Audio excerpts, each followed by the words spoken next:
Hello, everyone. This video today is about collective punishment. I was watching a show, and I was not even aware of that. This is during a time after Hitler, 1945, the cleanup. So part of cleanup was Germany as a whole went into a complete indignation from all the other nations. So it's not only what Hitler did and the SS and the Nazi uh, movement, but it's all the people collectively in that country paid a price of shame for what he did. People were gathered up. They said they sent some of them away. They everywhere they went, they were marked and they were ridiculed. They were put down. They were so many of them were even sent to held in prison camps. And they even allowed the surviving uh, uh, people that surviving prisoners to beat to beat on and to horror in a most horrific manner kill the soldiers that were put in the prison camps. And it went so much further than that. That part of the cleanup was a justification by Russia that came in, and some of the other the Americans, British, that came in, and they even they basically went against the Geneva Convention. That they also perform a horrendous acts against the Germans after the fact. And it all came down to something called collective punishment. The craziest thing about collective punishment is that history has never failed to tell you the story when you have the future in your hand, which is the books. The books. It's called history books, history lessons, right? We have today somewhat of the same thing going on, collective punishment. And I'm going to be careful with this what I'm saying here, but when a lot of these developing nations went into all these other countries and did a lot of pillaging, they did a lot of taking from the actual resources from these countries. They made people slaves, and um, and there's a whole host of different things that was done, all in the name of them being the more civilized and the more advanced races, right? So it gave them justification because, of course, they wouldn't think that in for a second there's such a thing of consequences. Hey, they're doing the right thing; they're better, right?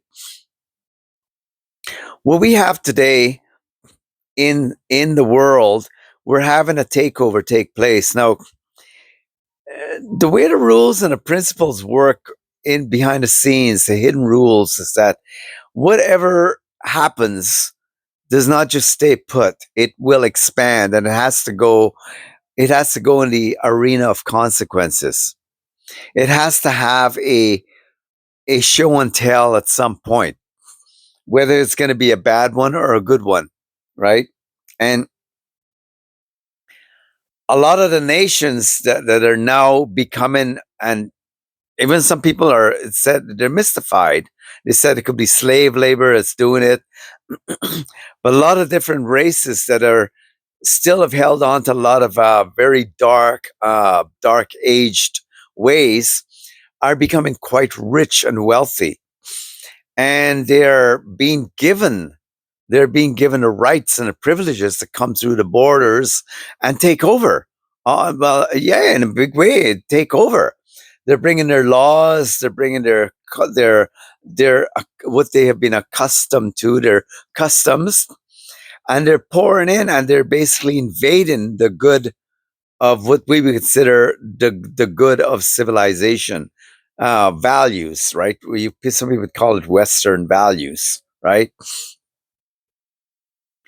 The thing is, just like what happened when Germany, in a lot of ways, turned a blind eye, and I'm not saying all of them did. I mean, a lot of them did help the Jews and so forth. As a nation, collectively, they all experienced the punishment of what was to come after the fact, the cleanup.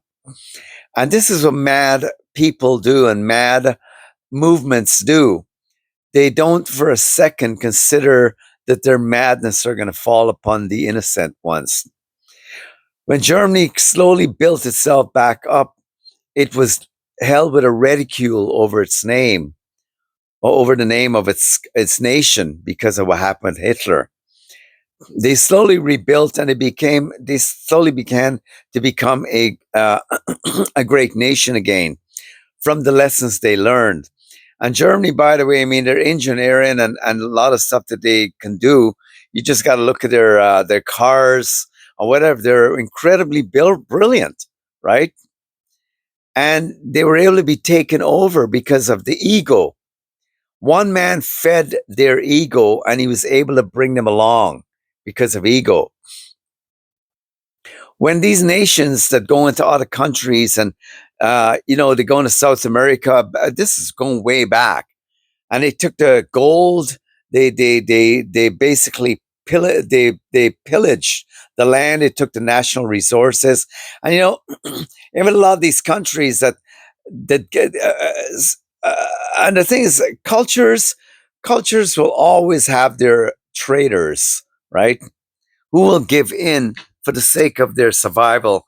They will give in. Even with the Jews, they had these the ones in the prison camps that wanted to escape the misery. They sold out the other Jews, right? And they were given lighter punishments for snitching, for giving off, for giving out private information, even information that had to do with stuff that was hidden, stuff that was left. And the Jews were very wealthy back then. So Hitler went after all of the gold. He went after the paintings. And that's what built Germany back then, Nazi Germany, to be what it was. He gained riches. I mean, they really he knew what he was doing. As he was a professional thief, a professional uh, marauder, right? And he built an empire out of it. And he was able to get away with what he did because somewhere deep down, seated on the inside of the nation, and maybe not, but they bought into his madness, that they were going to be great. And this is the thing that troubles nations throughout history, is that they're premised to be great, right?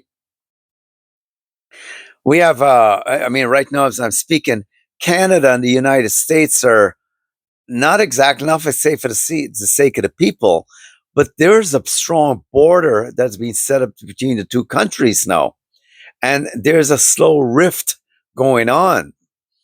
And the president has said that his war against wanting to take over Canada will be to basically break them down economically, right? Is he going to win? I kind of think he will. History is repeating itself right before us. So where I'm going about with nations reaping a lot of what's been going on is that there was a time when the empire, was great and powerful, and it was not questioned in what a lot of the stuff it did. And now nations that are, some people use the word karma or payback. In somewhat in the spiritual world, there's history, time as you have it will always bring things to bear. Something has got to be paid back. Something has got to be set right, even though everything may seem wrong. Jesus says that the time that is coming, that's where now God is getting involved, where mankind he's got a beef with mankind, because they've been given the rights to the earth. He says to the earth he's been given the sons of men he gave it to, right? And he said that nation will rise against nation, kingdom against kingdom. You'll hear of wars and rumors of wars. He said that's only the beginning. He says there'll be great troubles upon the earth and earthquakes and famines and pestilences. I know throughout history this has happened and it's stopped. But he says this time that he's taught the culmination, he says that unless those days be shortened, no flesh shall be saved. Now he was obviously looking into the future because no flesh shall be saved. We're talking about a nuclear war or wars, right? So God will get involved to stop mankind and his madness. Collective punishment have always been in the connection within the human race. Everybody wanted to belong, even forced to belong.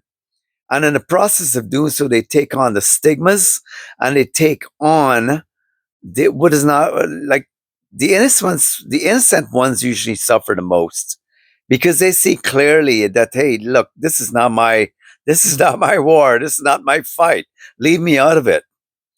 Mankind is so apt to be the vindicators, the law, the jury, the executioner in any situation, because the human race deep down inside are guilty. They're held guilty by God. So therefore, to prove their innocence, they got to find some kind of movement to make themselves appear to be good, right? We're seeing a higher level of what is what was serious, but now it becomes very serious. Uh, History is repeating itself. You take the invasion of the even going way back to when the guy Mo, I'm going to say his whole name, when he started a massive crusade of invasion all around, and he was to set something in motion that was to be even from the books, right, that they were going to take over, right.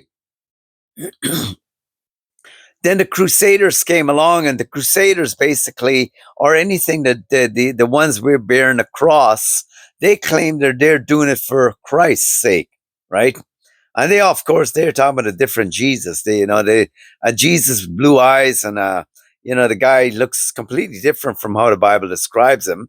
He would have looked a dark skin colored guy. He would definitely not been, but whatever his color was, now he's the color of light, right? In the flesh, in heaven, he's all brimming with light. He's the God man. Where God came down, you're seeing what God intended for mankind now at the throne, the right hand of his Father, right? So he's more than just flesh now, right? Um, he's called the King of Kings, the Lord of Lords, right? I don't know as much as I got into what I wanted to really get into today, but one thing I will say is that we are in a time of great changes, and it's changes that we as human beings need to be prepared for, because corporate punishments are in action. Same with collective punishments, whether it be the divine council has set forth certain movements. Jesus says there will be great signs in even in the heavens, that the entire creation itself will groan, because mankind has come to the place of judgment. Um, there's going to be a collective on the earth, and I'm going to go into this in another video. And this collective will go after the ones who will not listen and be part of their collective. And that's the mark of the beast, right? I'm going to get into that a little bit more.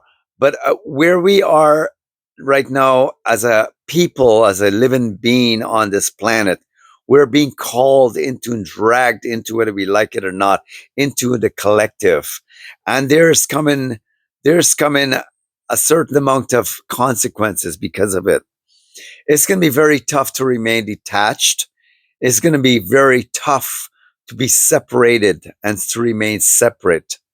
And it's going to involve a whole lot of separation from the events as they play out, as it slowly puts out the magnetic pull and begins to pull people into it, suck it into the show.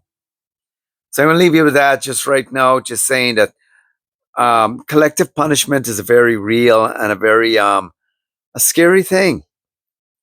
And I think as human beings, we're going to have to decide that we're just members of the human race and not members of whatever you were born from, wherever you came from. You just want to simply be a member of the human race, and that God will give you the strength and the power to remain separated and separate from these collective punishments that are coming in a big way, in a big wave, right? Because history is repeating itself in a very concerning, a very sophisticated, and where it was like so blatant when World War II happened. This time is going to be, it's going to creep upon people. God even says that they will, when He is saying peace, peace, and suddenly there's going to be great trouble. And He says that men's hearts will fail them, literally, from the things coming upon the earth.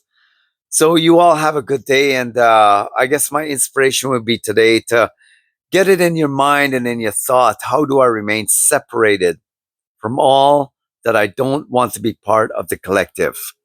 Have a good day and do like and subscribe.